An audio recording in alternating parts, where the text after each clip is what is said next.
troops Reclaiming off of the my X based time. on the intel. Stop. Based on the intel. Stop. Reclaiming my time. Because you yell doesn't Are make you right. calling? Just because you yell doesn't make you right. I'm reclaiming my time on behalf of these survivors. You just said what they said is a falsehood. There's a much larger picture. True? There's a much larger picture at play here that included integrated air defenses, bunkers, moving people off then the why, X Mr. to Secretary, ensure that they were not part of the target. We moved those troops and all across the theater, thousands of troops off the X, off of their bases, because we knew what Iran was going to try to strike, and we knew there could be a tragic moment. There could be a tragic moment where something could get through. Of course, that's the consequence of conflict, and we remember those 6 every single day. I want to finish. But don't play games with. I'm not playing games. I want to finish with one more quote. You need to resign immediately. Every word spoken from the Pentagon podium is now facing serious questions. When Army veteran Pat Ryan confronted Secretary Hegseth with records and evidence, the room suddenly went silent. Now, critics are asking whether officials put politics ahead of troop safety and whether accountability is finally coming to Washington. Head wounds, heavy bleeding, and then just shrapnel all over. So folks are bleeding from their abdomen, bleeding from arms, bleeding from legs. Secretary Hegseth, do you know who said that?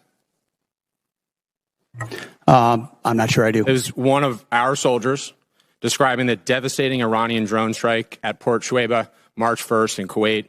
As you know, 6 of our soldiers killed, over 30 wounded.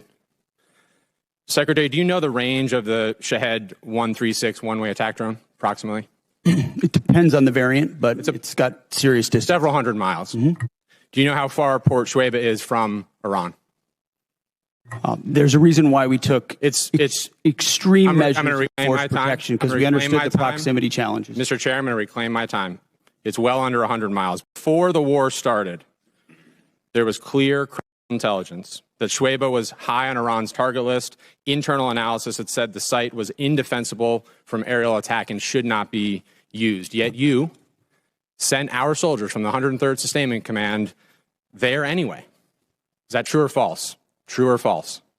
Straightforward question. Are you going to give me a chance to answer or just play gotcha? Did you send them there or not? We took proactive measures from the beginning to ensure force protection protection and defensive posture were maximized across the theater. Let's talk about what defenses they had. Prior to the attack, officers on the ground knew our troops were vulnerable. In fact, they requested additional force protection. Did they receive it? Wherever humanly possible, force protection and counter UAS was always made available. They did not. In fact, when asked to describe the base's defense, one survivor who's come forward from the unit said, quote, I would put it in the none category. From a drone defense capability, none. So let's be clear, no counter-drone capabilities, no counter-rocket systems, no counter-mortar or counter-artillery, not even the basic overhead protection that you and I had 20 years ago in Iraq, and now 6 of our soldiers are dead. The next day, you downplayed the attack. You said it was a squirter that squeaked through fortified defenses. But since then, thankfully, brave survivors have come forward to set the record straight.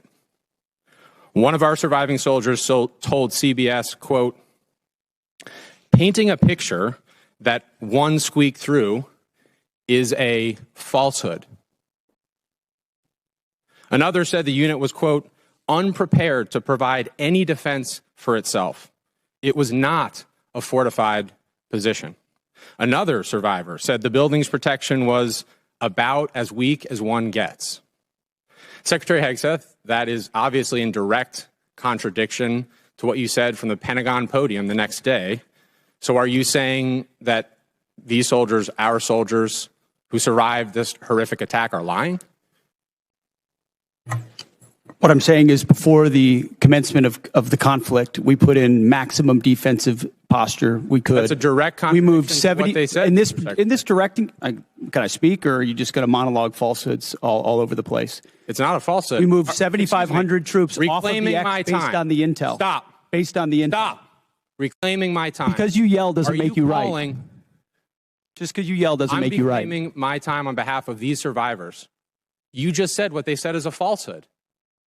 There's a much larger picture. True? There's a much larger picture at play here that included integrated air defenses, bunkers, moving people off the why, Mr. Secretary, to ensure that they were dead? not part of the target. We moved those troops and all across the theater, thousands of troops off the X, off of their bases, because we knew what Iran was going to try to strike, and we knew there could be a tragic moment. There could be a tragic moment where something could get through. Of course, that's the consequence of conflict, and we remember those 6 every single day. I want to finish. But don't play games with. I'm not playing games. I want to finish with one more quote from a survivor of the attack, and I put this on the record.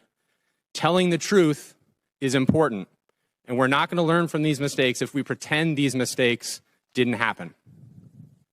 Secretary Hegseth, those soldiers told the truth. Those soldiers are braver than you are. I commend them. They are asking for accountability. They deserve accountability, and I'm asking for the same, starting with you. And as I said a year ago, you need to resign immediately. I commend those soldiers. I yield back.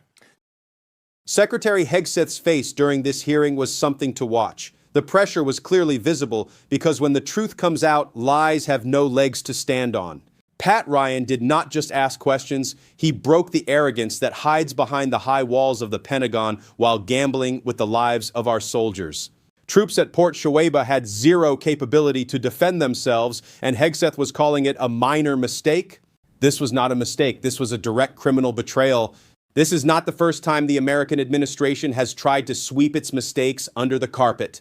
Remember the Pentagon paper scandal during Vietnam, or the white lie about weapons of mass destruction during the Iraq War that destroyed millions of lives. Today, Hegseth appears to be the heir of that same old dirty politics where insulting the sacrifice of soldiers has become normal just to protect a powerful chair. Ryan was right. Soldiers are far braver than Hegseth because they take bullets while Hegseth only changes numbers inside files. Now the time has come for accountability to reach every table where decisions about the nation's future are made. If you also believe this kind of betrayal against our heroes must stop, like this video right now and comment "Justice" below. Subscribe to our channel for more fearless and inside reports so the people sitting in power can never sleep peacefully again.